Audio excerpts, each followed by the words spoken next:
It's time to wake up, Stan. It's time to stand up and be a man.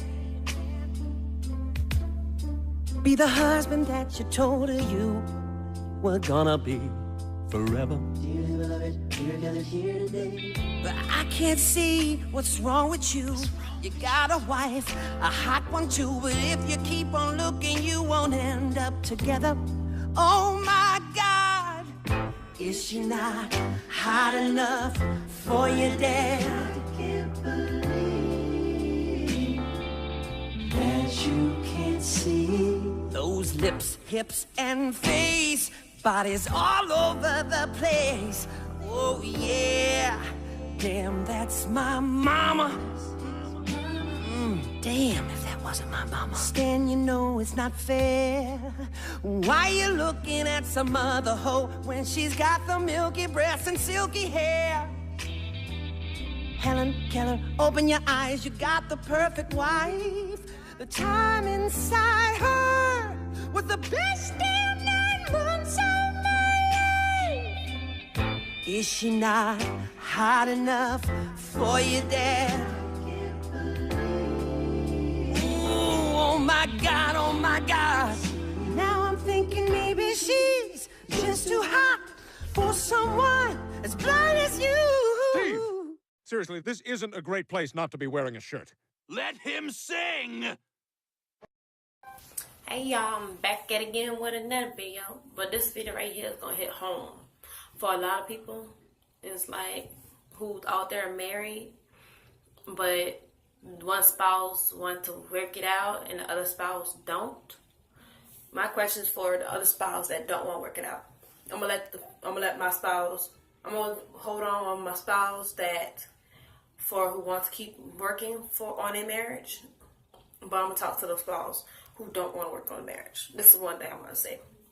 A couple things I want to say is that, for one, is it worth losing your marriage over selfishness? That's my question. Yeah.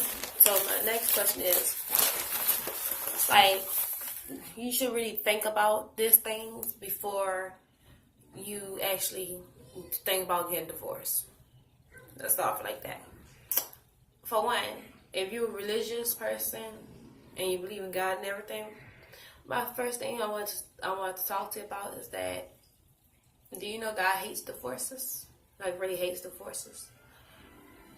If you thought about it and you think about it and you read it, even God said in his heart that he said out his mouth that he hates divorces, for one thing. And something over it for anything as of if one spouse cheated on the person, and that right there is a pass. But I'm gonna say like this.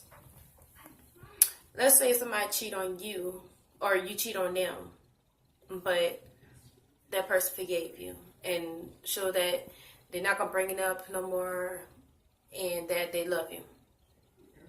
That right there is considered as that spouse still want to work things out with you and still love you no matter what you had if you cheat on them.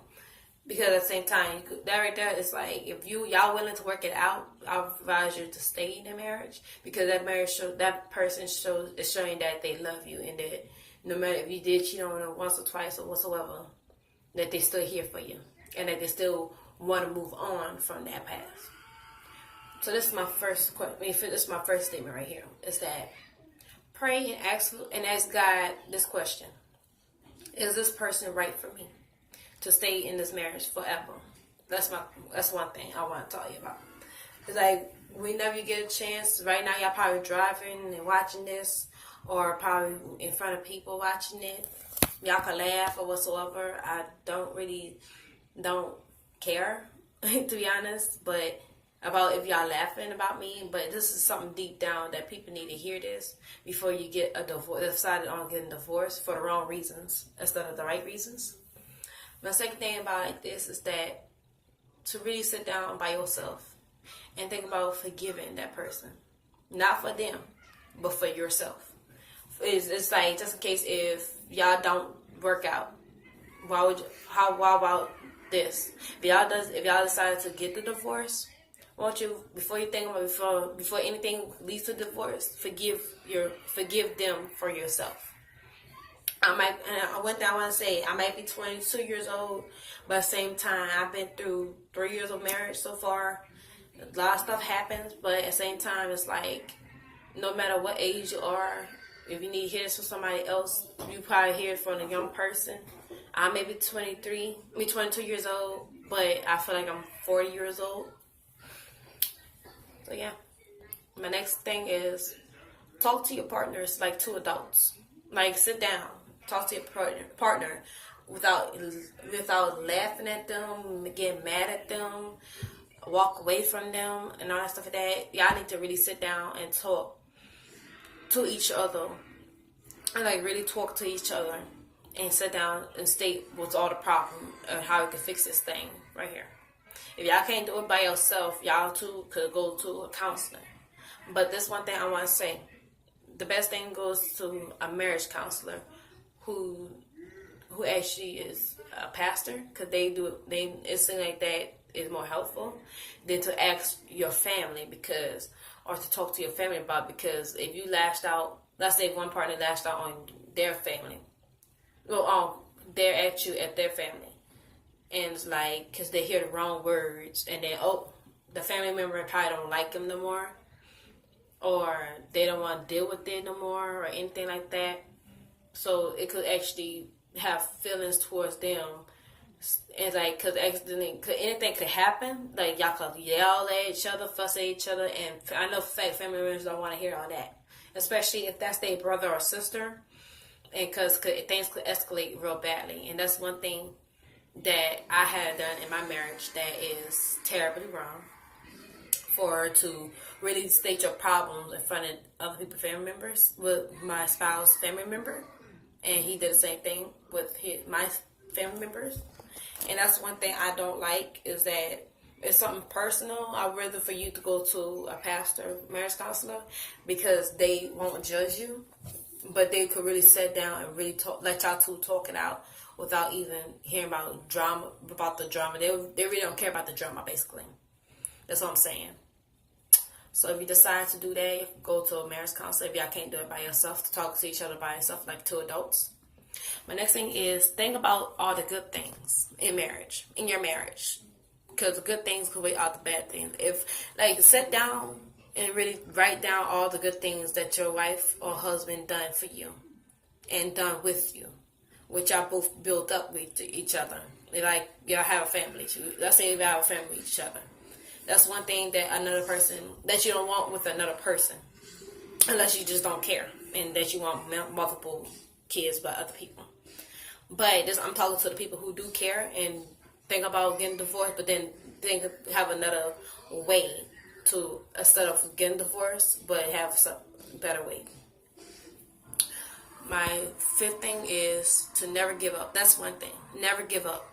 If you feel like you're at the lowest of the lowest, it's to be honest, that if you feel like the lowest of the low, the best thing to do is separate yourself from each other.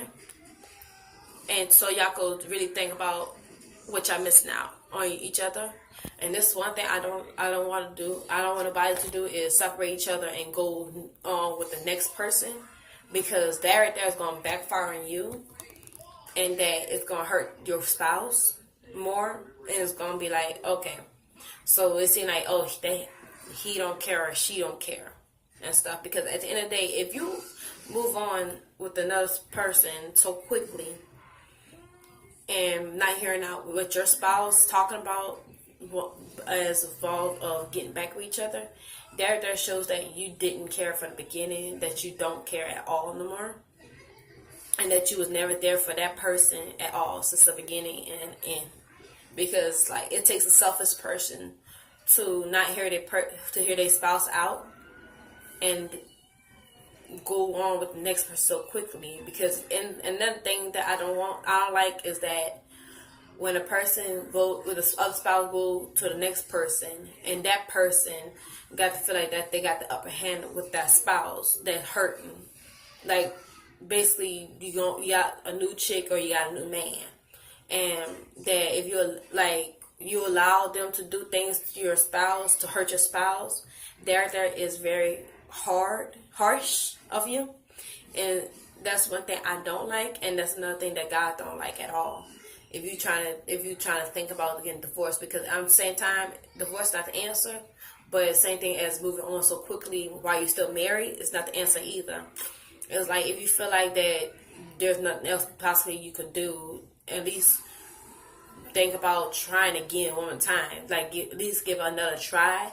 If you did give another try, then you have your answer. And if it's the same thing over and over again, then you have your answer. Then you have the right to go think about getting divorced. And if you think about getting divorced, to actually move on. Like wait till divorce finalized and for you to move on.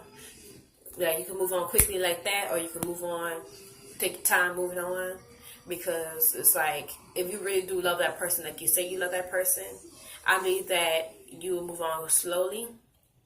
So you could take time out to not think about, oh, I'm so alone that I need this person. Like, no. Like, that at that time, I think that people who have divorced should be kind of, like, can be alone for a couple months, like 1 or 2 months or something like that, to move on. Or to really think about what you've done. That's my opinion. But other people have different opinions. But it's like, if you move on while you're married with like basically what you're doing, you're putting your spouse on a hold, and that you found a new thing,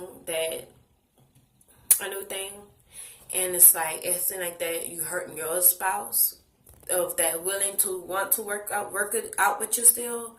But then if you allow the other person, which is the new chick or the new man, and to have the upper hand against them, like I said earlier, and that if you allow them to do anything, let them do anything to your spouse, that means you didn't have a heart for them at all, and that that you really into this person here, and that it's like you just don't care about your spouse no more.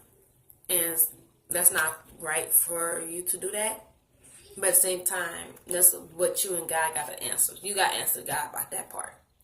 And my another thing is that was another thing. But as of, if you move on with another person while you're still married, that relationship's not going to last too long. Because that if it doesn't, I ain't going to say if it does or it doesn't.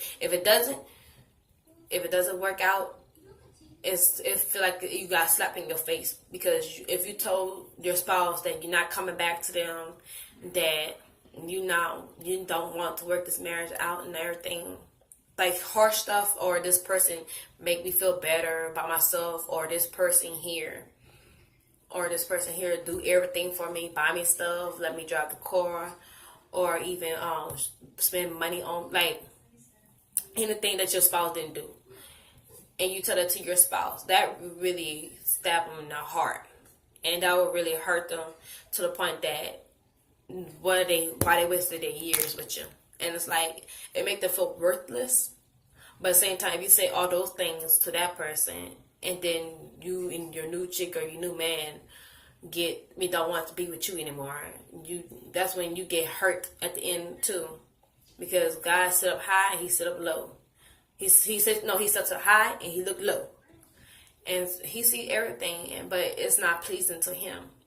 And it's like you just made your spouse worthless at all times. And it's like, I'm sorry, this is a subject that is very hard to talk about, because it really bothers me. It really bothers me for seeing other people's marriages go horribly wrong over the wrong reasons of getting divorces.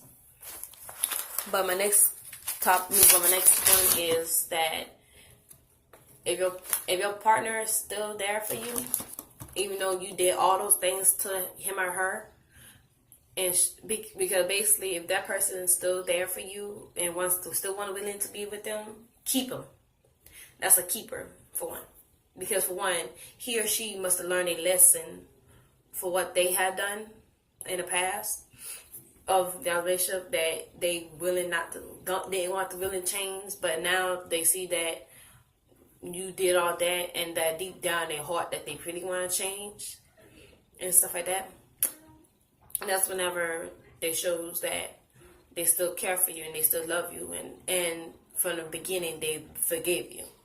And that if they don't bring it up no more, or they just want to still move on with you, you have to make that decision for yourself to still, if you still want to be married to that person and lose a good thing, or stick with that person and stick with the good thing, aka your soulmate, forever.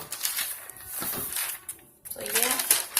And then the last one is, if you think about going back to your spouse, even though the person who, like, if after all of this right here, after all this that you heard come from me as a 22-year-old, and really want to think about loving your spouse again, and you did all those things to your spouse, the best thing to do is to tell them that you're sorry, for one, and truly meaning that you're sorry, and to take them on a date each and every time. So basically, start all over again, like how you met each other, like to basically start all over again. So yeah, thank you. I'm sorry, y'all. I'm not. I'm sorry, y'all, but I'm just rumbling. But at the same time, some people will get me, some people won't get me. Some people understand where I'm coming from as a 20-year-old. Some people can be like, oh no, she's too young to talk about marriage, and she got a whole life ahead of her and stuff like that. But that's one thing.